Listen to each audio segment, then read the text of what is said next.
Today, we're gonna be going over pitch grips for you guys. So all the different fastballs, all the different curveball grips, change-up grips, slider, sweeper, knuckleball, everything.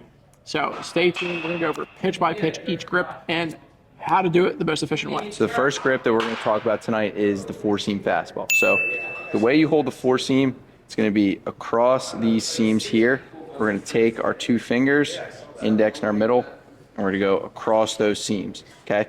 So typically when throwing this pitch, it's going to be your straightest, it's going to be hardest, and in terms of finger placement, right, some guys like to go wide or some guys like to go narrow. It really doesn't matter which one you do, all about which one's most comfortable for you.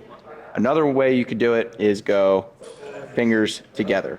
Now again, does not matter which one you do, it just matters which one is most comfortable.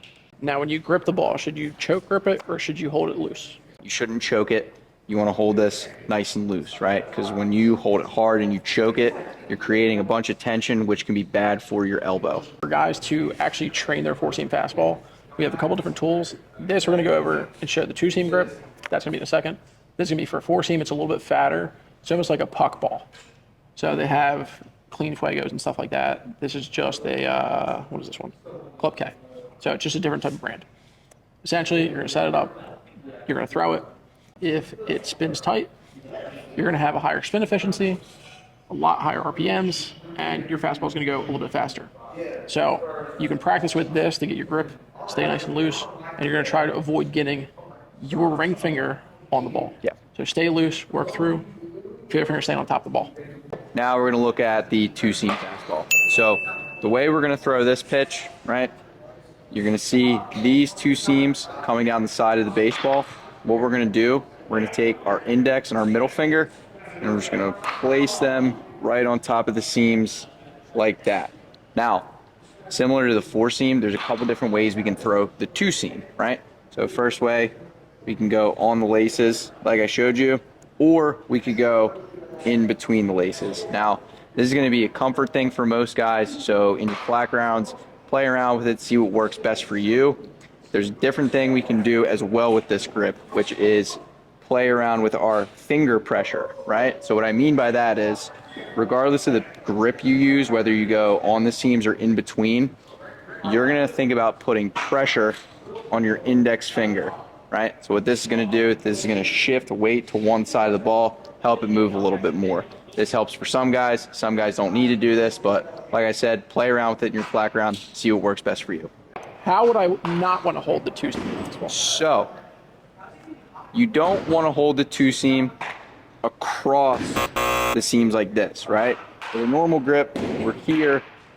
You don't really want to throw it like this. Now, you can in theory, but what happens is a lot of guys, if they throw it this way, they end up cutting the ball, right? So the two-seam is going to have movement to your arm side. So for me, I'm a righty. The ball would move to my right. Sometimes if I throw it like this, the ball would have cut, which means glove side movement to my left. So don't hold the ball like this.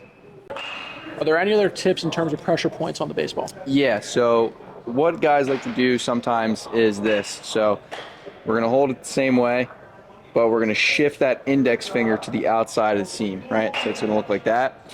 And what guys do from this point is they actually rip through that index finger, right, on the outside of that seam. Sometimes it's going to create a sinker effect, right? So we're going to get a little bit of depth to our pitch as in addition to the arm side run that we're getting, right? So if we can get here and push down with the index finger, might get a little bit of sink. Now we have the same setup. This is a play 9 ball. The difference is the seams are set up to be a two-seam. You're going to be doing the same thing. Keeping your ring finger off, staying loose through it, fingers on top. See if you can put a little bit more pressure coming off of your index finger, keeping a tight roll. Where's our finger pressure go on a cut fastball? So on a cutter, the finger pressure is going to be on the middle finger, right? So you see the grip there. We're going to be creating pressure on that middle finger. And now when we throw this pitch, what we want to do is we want to get to the outside of the baseball, again, creating pressure with that middle finger, right? And we want to rip down through the side of the baseball, okay? Now what this is going to do, this is going to create sharp break to our glove side, which is what we want.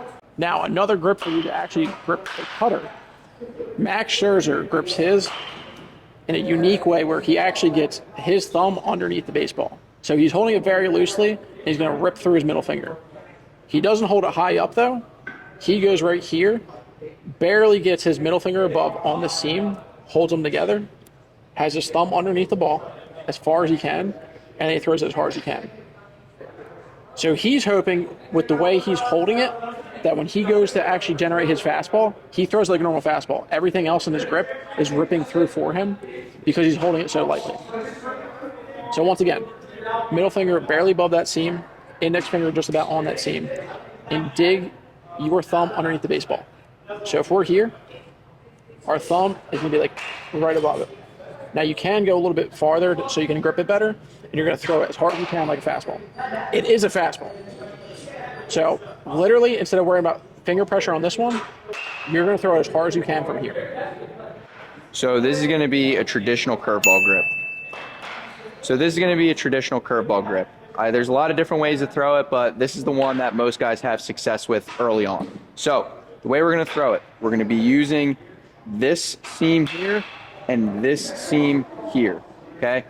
And mainly this pitch is going to be thrown with our middle finger and our thumb. So what we're going to do first, we're going to take that middle finger, hook it around the horseshoe, just like that, okay? Once that's locked into place, our thumb is going to come underneath it and hook that seam right there, okay? So we almost have it like a claw or something, right? Next, we're going to lay the pointer finger next to that middle finger, so we have them lapped like this. So where we want to get to with the curveball, we want to get our middle finger to the front of the baseball. So what that's going to do, that's going to create front spin. Now, depending on where your arm slot is, if you're more of a high slot guy, maybe a 3/4, you're either going to get 12 to 6 break if you're more over the top usually, or you're going to get a little bit of side to side if you're lower. Now, like I said, this is completely dependent on where your arm slot is. What other curveball can I throw? We can throw a spiked curve. Is there another name for a spiked curveball? Yes, and that's going to be a knuckle curve. So the way we're going to throw the knuckle curve, it's similar to the traditional. You can go off of that grip, but there's one significant change. So this is the traditional grip, right? We have it here. The only difference with the knuckle is what we do with this pointer finger. So we're going to inch that back towards the seam, and we're going to rest it there. Now, you can have your nail dug into the seam, but there's a different way to throw it as well. Some guys like to go their entire knuckle against the seam like this. Now, it doesn't matter which way you throw it. This is your Whatever world. works for Do you. anything Play you want to catch do with it it in here. your flat ground, and then when you get comfortable, bring it to the bullpen. Figure out what works best for you. So with the release of the knuckle curve, basically a good rule of thumb is we want to show the knuckle to the catcher. So same grip, we just want to show knuckle to the catcher. With the traditional curve, we were getting middle finger to the front of the baseball. It's the same principle, but the knuckle curve, knuckle to the catcher. What is the difference between a traditional curveball versus a knuckle curveball? So the difference is going to be the spin. The way a traditional curveball spins is going to be a lot tighter. So you're going to have more top to bottom spin. It's going to be really tight. A knuckle curve is going to be a little bit different. You're going to get more of that side spin and see the circle on the baseball, and spin's going to be just a little bit looser. So how we want to grip a change-up, it's going to be based off of what you throw for an actual pitch of the fastball. So if you're going four-seam fastball here, you can grip it similar to here. What I would say, this is going to be a circle change-up. You want to try to bury it in your palm if you can, and you're throwing it as hard as you can. Now, a lot of guys have success with late break if they have a stiff wrist when they throw it, so it's almost just falling out of your fingers as you throw it. It can be a very difficult pitch to master, but if you have a good one, it's one of the best pitches in baseball. Now, a way you can get more movement is going to be by going with a two-seam grip and then gripping your changeup. Once again, I would say stiff wrist, try letting it come out of your fingers. When you throw it, you would like to try to get a little bit of pronation. So you're trying to work inside a little bit with your hand. So it's not going to be so much fingers, it's going to be more so your actual hand goes this way. So now when I go to throw it, it's, instead of being straight on top of that ball, What you don't want to do, you don't want to cut your changeup. If you get around your changeup, it's not going to do much. It's going to be very hittable. So a really good rule of thumb and tip with the changeup is going to be getting your middle finger through the baseball. So like Coach Nick said, whatever way you throw it, whether you go four seam, whether you go two seam, we just want to make sure we're getting that middle finger through the baseball. What this is going to do, this is going to cause pronation, okay? You're going to get a little bit extra dip at the end with the changeup, cause it to break late, cause it to be nasty. Now, how could I throw a split changeup? So, it's a good question. Split change, usually going to be thrown along this two-seam axis, and what you're going to do, you're going to split your middle and your pointer finger like this, and you're going to have the baseball go between just like that. Can anyone throw this pitch, or do I have to have a big hand for it? Typically, this is better for guys who have big hands. I have small hands. I couldn't really throw a splitter, so I threw a traditional changeup. Guys with bigger hands, long fingers, are going to have a lot of success with this pitch. What is a Vulcan changeup? Now, a Vulcan changeup is going to be a little bit similar to the split change, but what changes is the fingers that you split, okay? So you're going to have like a Spock symbol with your hands basically. Live long and prosper. Image of Sirac. You're going to split your ring finger, middle finger apart. And same thing, we're going to go along the two-seam axis just like this. Now, when throwing the Vulcan change, it's really important to just absolutely rip it. You want to throw this ball as hard as you can to get that late dancing movement that we want. Are these pitch grips dependent on my hand size? Traditional changeup, anyone can throw. If you have big hands, if you have small hands, you're going to be able to throw the traditional changeup. The Vulcan and the split are going to cater to guys who have bigger hands. Now, earlier I showed you how Max Scherzer grips his cutter. I'm going to show you exactly how he grips his slider, which is pretty similar. All he does from here, instead of being just barely on that seam, he holds it deeper and he moves his fingers up. So now instead of it being just right here, he moves it all the way up, gets his finger on top, and he actually tries to get his middle finger across the seam, almost diagonal, into his index finger. Now, from here, with the thumb, it's going to be buried a little bit, and he's going to rip it. So when he goes to throw this, he's literally throwing it as hard as he can. His finger's on the seam, and he's pulling straight down with it, which is going to create this. Now, this slider is not a straight up side to side. It's not a heavy breaker in that direction. It's more of a little swoop down. So it's a late breaker that drops more. So another way we can throw a slider is going to be like this. So we're going to use the horseshoe of the baseball here. And what we're going to do, we're going to take our middle finger and our pointer finger, put them together like this, and we're just going to lay it on top of that horseshoe. Now, what we're going to do with the thumb, it's going to be on the other side of the baseball, right? So your thumb should be diagonal to your middle finger. And all we're going to do on this pitch is, or like Coach Nick said, some guys are going to have success just ripping straight down through the seam and getting a hard, late breaking slider. Does it matter if it's a dropper or a side-to-side guy? No, and this is really going to depend on your arm slot and the way you throw it. Now, you can manipulate the spin to have more of a dropping slider or a sideways slider. That's going to be either you getting on the side of it or being a sidearm guy. Or if you're an over-the-top guy and you want to get a side-to-side slider, it is possible. You just have to get your fingers on the side of the baseball at release. Is the sweeper its own pitch, or is it an offshoot of the slider? So the sweeper is not really its own pitch. I know that's kind of a nuanced baseball term right now, but the sweeper essentially is just a slider that has a lot of horizontal movement. Now, the way you're going to throw the sweeper is there's one grip that guys tend to use the most. I personally like this grip a lot too, and it's going to be like this. It's a little bit of a weird one. So you're going to take the ball, see the ball, two-seam orientation. What we're going to do, we're going to take our middle finger, put it on the inside of that middle seam. We're going to take our pointer finger, and we're going to put on the outside of the other seam, okay? Now, the thumb is kind of just going to rest underneath like this.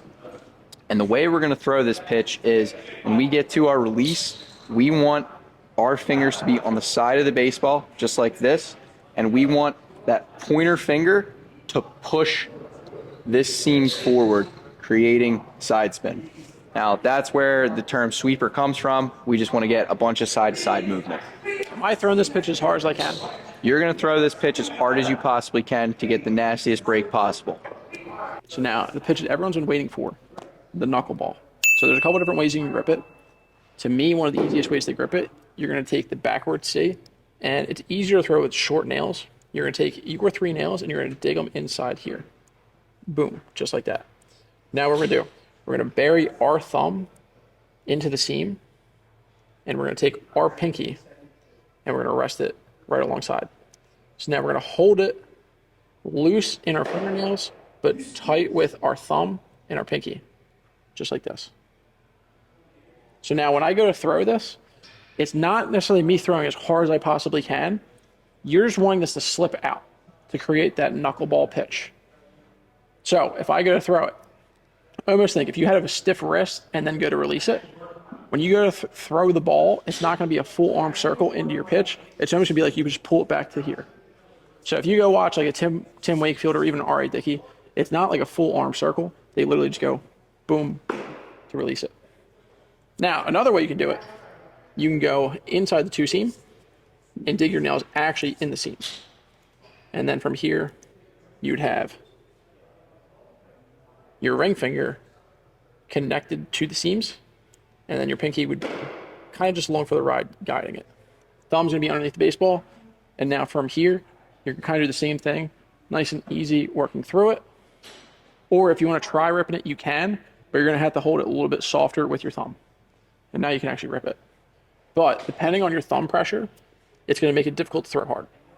So if you want to throw it hard, you're gonna hold it a little bit softer with your thumb. If you want to throw it a little bit slower to have more wake to it, you're gonna hold it a little bit tighter and throw it softer. Almost not like a push, but here and then through, slipping out of your knuckles. Thank you guys for tuning into this one. Make sure to leave a comment down below if there's any suggestions of other videos you want us to make. And as always, like, comment, subscribe. See you on the next one.